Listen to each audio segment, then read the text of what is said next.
Okay, so we're in the middle of learning the Sicha of the Shabbos after Yud Shvat, Yud Ches Shvat, ותשמ.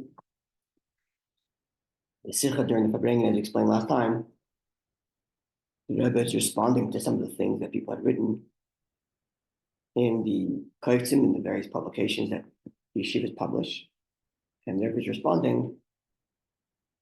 There are questions and comments regarding this explosive maamer that discusses the tzimtzum lefnei tzimtzum harishon.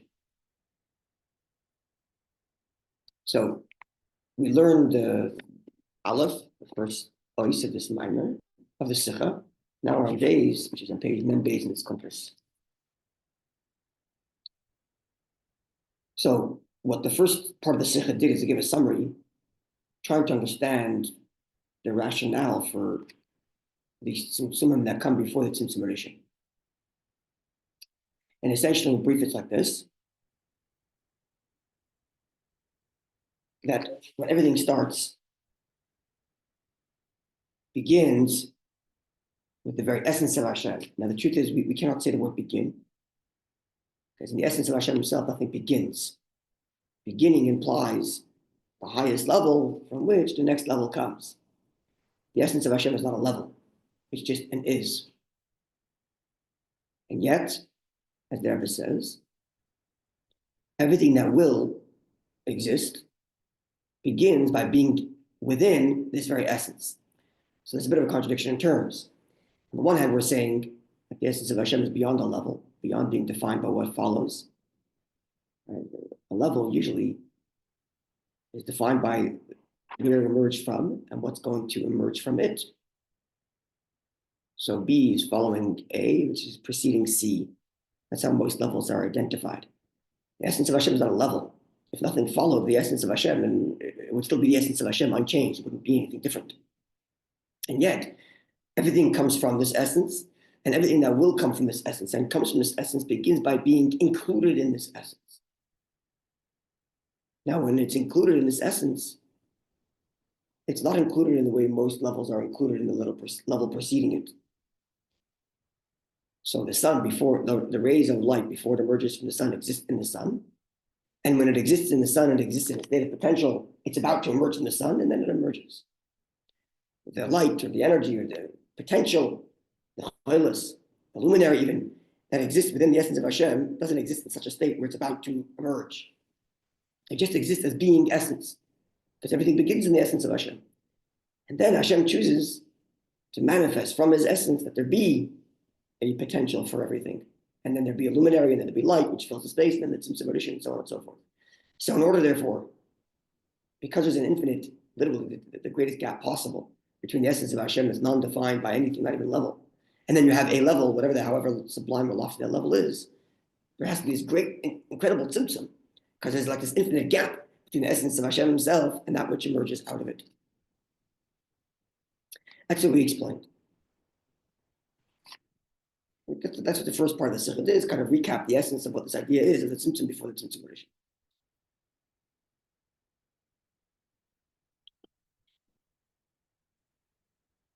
Now here the Rabbi continues in responding clearly to a question that was written in one of the cont in one of the publications at this time. So days. When a gela shaila, with respect to the question, why is it that generally speaking, in Chassidus, these early tzimtzumim that precede the tzimtzum harishon are not discussed? And the maamer himself, the Rebbe said that. The Rebbe said that this topic he's going to talk about, this idea of the tzimtzum before the tzimtzum harishon, is seldomly discussed in Chassidus. So why not? If it's such a critical idea, and it's such an obvious idea, as we just finished explaining, then why doesn't Chassidus talk about it more often? So why is it that we don't talk about this? In tzimtzum harishon, and the conversation usually begins with, there was the light that filled the space, as the Arizal describes it, and then there was a tzimtzum harishon, there was a contraction, Hashem removed the light and created the world. But if there are tzimtzumim to create that light that fills the space, and it's such a critical idea, and it's such an obvious idea, as we just explained, then why does Chassidus, generally speaking, the morning begin with just the tzimtzum harishon? Page Mem Beis. Middle. Here. This is because it's a pasuk in Mishlei. The glory of God is in the hidden matter. In other words, there are high levels that are beyond our comprehension, so it's not talked about so much. The Amru Chazal, and our sages tell us, the mukmimach, with respect to questions that are beyond you, al tidrosh, don't investigate. And that which is concealed from you, al tachker, don't try to investigate. So it's hidden matters. Our sages say don't climb where you don't belong. So we don't talk about it usually. And moreover, even with respect to levels lower than the tzimtzum before tzimtzum edition, even with respect to levels such as Atzilus sometimes, which is by the standards of these conversations of tzimtzumim to create the order in Tzoif, Atzilus is like this lowly level, so to speak, because it's already defined in 10 spheres and so on. And yet, with respect to such levels, there is the expression "She'ein on Rasha Medaber." We don't have what to say about it. In the context of Shayach and Amunah, Atzilus is God Himself, basically. It's one with the definitions, and that oneness, like the Rambam says, is one from all sides. He and His knowledge and His knower, and He's the known, the knower, and etc., etc. But these are such lofty levels of oneness that even with respect to that, we can say nothing to say about it because it's beyond our comprehension. Then how much more so? Do we not have an inkling of what we're talking about really when we talk about levels describing Hashem's tzimtzumim to create the infinite, beyond? Now, if with respect to using Kabbalistic language, it doesn't have the explanations, it just states the facts. That's too beyond us, and we don't have the permission to talk about it. Then when it comes to Chassidus, which is meant to be these ideas explained in such a way that it's understandable, that we can be sustained by them. This is the language of the Zohar describing the eventuality of mysticism, of Kabbalah, that'll be understood. And that's a prediction of Chassidus, where Kabbalistic ideas are explained. Halachas can become much more so. We can't talk about these things because they're inherently beyond any explanation, beyond understanding, beyond rationale. We're talking about infinite beyond infinite. What do us finite beings have to say? So, in these sichos, Rabbi keeps on straddling this idea. On the one hand, he just finished giving us an explanation for why there has to be this tzimtzum before the tzimtzum edition. Right at the top of the page, he says, "How I move in the Parshas." It's obviously understood that in order for there to be, there has to be a tzimtzum mafil, this incredible tzimtzum. So, on the one hand. So here I'm explaining it. He says, and then the next paragraph, there it says, well, the reason why it's talked about a lot of Chassidus is because it's beyond what you could possibly understand. Never keeps on straddling this throughout. There's some language that Rebbe is giving us to help us understand it. But we have to keep on remembering that as much as we have language to understand it, it's beyond what we can possibly understand. So all the words we're using to explain it are really failing us. Because it's inherently a subject that's beyond. So now, having just finished saying why it's not usually explained, because it's beyond comprehension. So as with respect to the fact that in some places it is talked about, as seldom as it is, if it's beyond that which we're supposed to be discussing, because it's beyond comprehension, it's that which is beyond us, so why talk about it at all? Says that no, we do have to talk about it at least in some places. At the end of the day, we have to know the fact that all that exists in the entire Ishtalshlus, beginning with the light itself, not just from the light of Eir and Seif to our world, which is usually how Ishtalshlus is described. From the light of the Eir and Seif, the Tzimtzum Rishon, the Kav, etc. So not just that, but even the Eir itself, from which creation begins, as explained in the Gersa Kodesh in Tzimachaf. The Alter explains that the light contains in it, it reflects the original source of the light, which is the essence of Hashem Himself. Hashem Himself, His existence is from Himself, no prior existence, as we explained last time. And therefore, He's the only one that can create something out of nothing. We're not going to explain this against this right now, different subject, but the point is that creation as we know it, which is spontaneous creation, our physical matter, which has no preceding matter that precedes it. Even though there are levels that come before our physical world, there is no matter, physical matter that precedes our world. and therefore our world is really a spontaneous creation. So the only existence that can bring spontaneous creation that has, as it were, nothing that precedes it, is only God himself, who has nothing that precedes it. And therefore the light can only create because it contains and reflects this truth of Hashem that has nothing that precedes it. Okay, without explaining that anymore, but that's a subject for another time.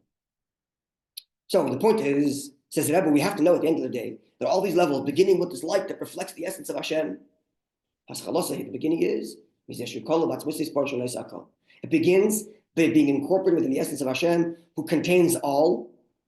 We have to know that everything starts at the essence of Hashem, and everything that will exist, including the greatest, loftiest levels of Or, and the loftiest levels of Ma'ar, luminary, and the levels of Yechelus, all begins in the essence of Hashem. We have to know it. Everybody's going to explain in a minute why. And this is similar to the opening words of the Rambam, which will begin next week on the cycle of 3 chapters a day. Well, actually, we're going to do the Hakdamas next week, but we're beginning shortly. The opening lines of the Rambam is, all that exists, in the heavens and the earth. It doesn't just mean the physical heavens, the spiritual realms.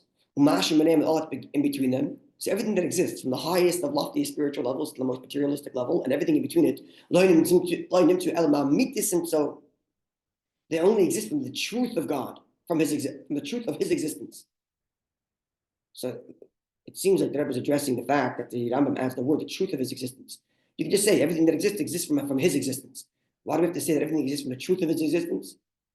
Says the Rebbe, the truth of God's existence, who Atzmas is the essence of Hashem's truth. That's the truth of his existence.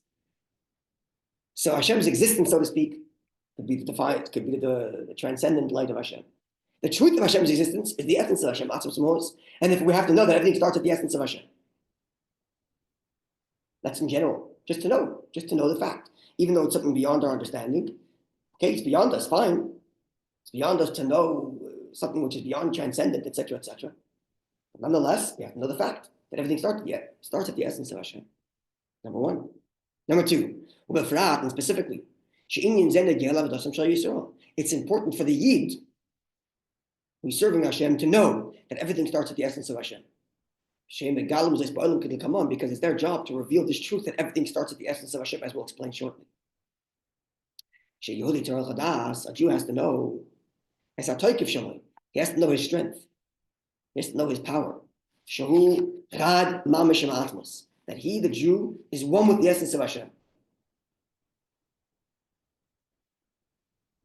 Rabbi Farkash points out in the Shurim the 3 Mamorim of this Hemshech, BASI, LeGani, Yisro, and then again in third Maamar was the third Maamar was Yisro. 2 B'Shvat and Yisro, 5 B'Shvat and Yisro. Those 3 Mamorim talk about Tzimtzum tradition. First in God Himself, then in Torah, then in Yidden. Right? It's and Yisro, all 3 levels. Never's going to address that now in a moment also. So the Yid has to know that he's connected to the essence of Hashem himself. Ukiyadu, as is well known, the statement, which is in Ayom Yom, the statement of the Frierdiker Rebbe, the person has to know also his strength, not just his weaknesses. So you got to know your strength, that you're one with the essence of Hashem. So why is it so important to know that he's from the essence of Hashem? So that the clever one, that's what Rebbe used to refer to the Yetzer Hara. From the pasuk Melech Zaken Uksil, the old and foolish king, which is the pasuk refers to the Yetzer Hara in Koheles. The Yetzer uprising him, and the Yetzer Hara wants to pull him away from his true existence. The Yetzer Hara is going to tell him, whatever, you come from lower levels, you're not so important. And I love the Das, the Yid has to know, no, he is one with Hashem himself, with the essence of Hashem himself. Beyond any level, beyond transcendence, beyond earnings, beyond anything. The Yid is one with the essence of Hashem. Because the Yid and Torah and God, here's the main point, are all one, kulachad. Never explains in the parentheses. Right, this Kadosh Baruch Hu. When we say Kadosh Baruch Hu, we don't mean these particular levels of holy or blessed, which are Zah and Malchus. We mean who? He himself. That the Yid is one with him himself. The essence of Hashem. The Medrash says, we talk to Hashem We speak to him himself, not to his attributes. So the Yid is connected to Hashem himself, not his attributes. Attributes, not even the loftiest levels of attributes, including the attributes of the infinite finite, including the attributes of Ma'ar and Yechelos. Kipirish and Dr. Rabbi explains in this Lashon of Allah, so we spoke about that a little bit last week. Now, when you say Baruch Ata, as the Rabbi explains, it would mean the essence of Hashem himself. The Koyat will say is Baruch Kul Achad. The Yid is one with this level of essence, this truth of the essence of Hashem. Before Badusha Chassidus Basar Koymet is explained in Chassidus in tens of places. However, Yosef Makom Shemem says Husker, or they said in many more places than it talks about that Tzimtzum it states this fact that the Yid is one with the essence of Hashem. So move on to understood. Okay, so this is it. We have to know this fact. The Yid is one with the essence of Hashem.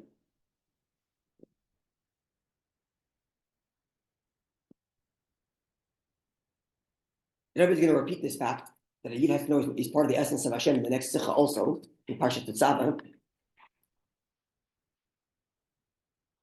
In some ways even stronger language. And you could suggest perhaps nafkamina l'maisa. What's the practical difference? A person knows that his strength is from the essence of Hashem and not from Odin Sof. We spoke about the rain a couple of weeks ago in Shvat. And if a Jew knew that his level comes from the Odin Sof, he wouldn't have the strength to face the Yitzhara. Odin Sof is, Odin Sof, but they're garnished. The Odin Sof is nothing. The transcendence beyond all. Odin Sof. Kabbalah, when they talked about God, they referred to the Odin Sof Atzilus. That's not good enough for us. Also not good enough for us. You have to know that you come from Atmas Samahos. I mean, and if you knew that you came from Aaron Soy, that would not be lofty enough. If you come down from Atmas. So we suggested perhaps a possible explanation and why this gives it a certain token, a certain strength for the Yitavodah. As we explained last time, Atmas Samahos, the essence of Hashem, is not a level. It's not the first level. Right? Because levels, as we explained, are defined by that which comes before it and that which comes after it. Nothing does come before Atmos, because that's why it's the essence of God. If anything preceded it, then that would be the essence. Nothing comes before it. And Atmos is not defined by what's going to come out of it. Right? We explained that last time. Ma'or, the luminary, is defined by the fact that our Or is going to emerge from it. Atmos Samos is not defined by the fact that there's things that are about to emerge from it. That's not what's defined by. It's not a level. It's the isness of the truth of a God. There's no level. Nothing could follow it, and it's still the same Atmos. So it's not a level. Oyer Seif, on the other hand, or even Ma'or, or even Yechelos, as Rabbi explained it, is a level. It's relative. Relative to the Ma'or, which is the beginning of what's going to become light. Yechelos is a higher level of potentiality, because it's not defined by being light. Ma'or, luminary, is beyond light, but it's a potential for light. Light itself is already a defined light, but it's infinite light, not defined by any particular character, and so on and so forth. Each of these things are levels. So which means like this: if the kavanah, if God's intention for creation, and if the Yid begins in Yechelos and Oyer and Seif for some level, then that would mean that there's like a hierarchy of value relative to how close you are to this high level. If everything began in Oyer and Seif, then the farther you are from Oyer and Seif, the farther you are from the kavanah. So if a Yid is doing his avodah, and he doesn't feel spiritually elevated, the person can make the mistake of thinking, look, the whole kavanah is Oyer and Seif. That's where it starts. That's the Yid's level.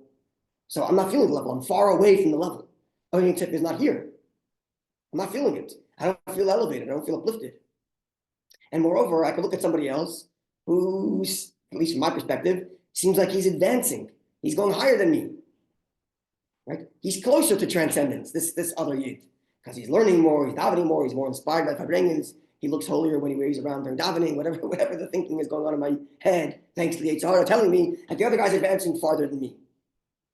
And this can cause a person to have nefilas ruach, to feel like he's failing, because he's not reaching lofty heights. Says the Maamer, says some you're connected to the essence of Hashem. And the essence of Hashem is not a level. The essence of Hashem is built on choice. That's the whole word of this Maimer. It's a Bchira. The Atzmos, the essence of Hashem, chooses that there's going to be Or, that there's going to be Tzimtzum, that there's going to be a Yid serving Hashem.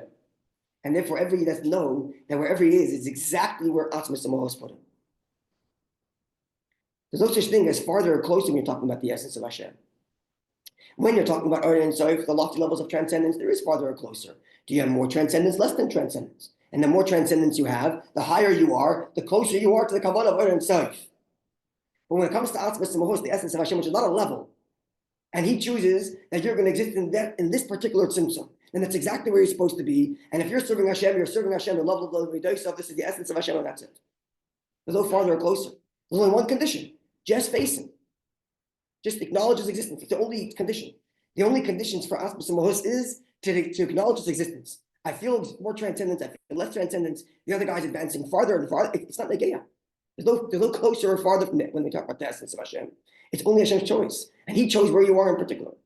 So there's a taikif, there's a strength that comes along with knowing that the Yid comes from Atzmos Samohos, because then you understand that his strength is not conditional to the circumstance. And it's not conditional to him feeling anything spiritual. It's not conditional to him being higher or lower than anybody else.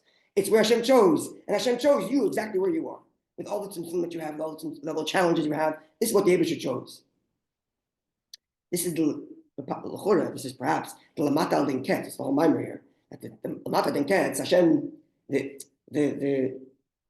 Lamata Din Ket is that Atzmos Samohos starts in that tzimtzum. That Atzmos Samohos begins by choosing what is not, where it's not going to be seen, where ownership is not going to be. Right? It's the Meruba rather than the eagle, as explained in the Maimar. Right?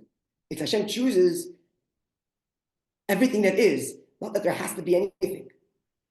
Oyer so says there has to be a certain hierarchy. Certainly, the Ma'ala Din Ketz, the Ma'ala Din Tachlis, the Ma'ala Din Tachlis says there has to be a hierarchy because there's Oyer and Sof, which is beyond Mata, and then the Oyer and Sof descends into the Mata, and you got to climb higher to find the Oyer and Sof. But the Ma'ala Din Ketz says Hashem says I'm beyond higher and lower. I'm beyond Oyer and Sof is closer, and this is farther. It's all by my choice, and I choose you right where you are. And this is the taikif, the strength.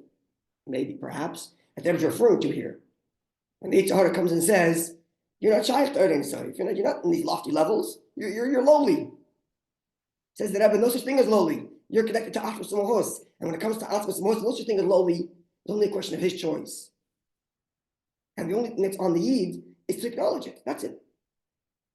It's the whole Avodah. Just to acknowledge that this is what the Eibishter wants from me.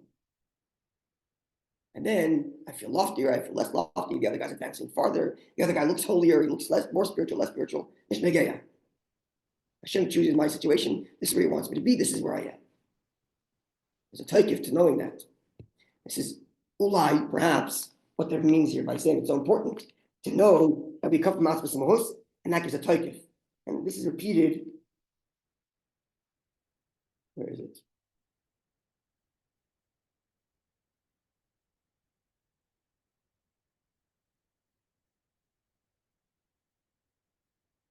The next Sicha again, I believe. The Sicha Parshas Zachar.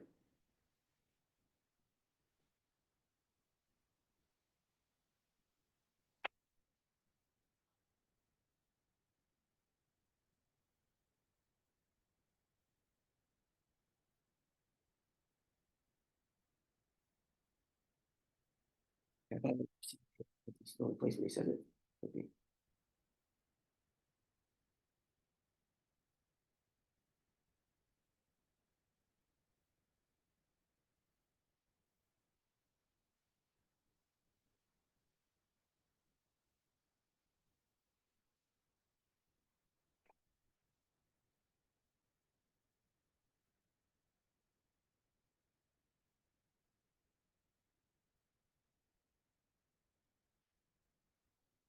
Okay.